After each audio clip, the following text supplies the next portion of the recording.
So, hi guys, for today's video, magluluto tayo ng lumpia. Lumpiang gulay yan, ha?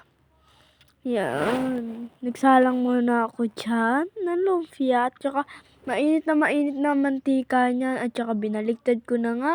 Kasi nga, nasunog na. Mantika na nga masunog. Baliktad-baliktarin lang natin yan, lumpia.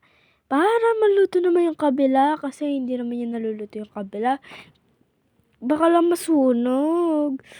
So, ayan na nga. Magpaluto na yung lumpia natin. Yan, inahon ko na nga isa-isa yan. Ahonin pa natin yung isa. Bali, dalawa na.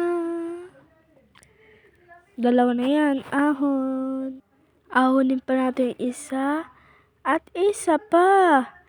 At saka maglagay ulit tayo. Bali nga pala niluto natin 10 piraso.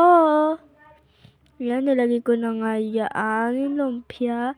So, ahonin pa ulit natin isa pa.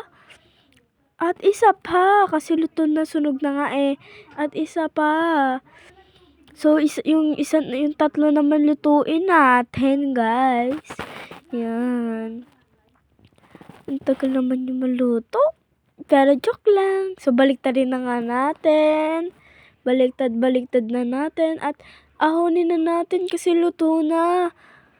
Yan, ahonin pa natin. At isa pa, last one. Ahonin pa natin. So, thanks for watching. Bye-bye!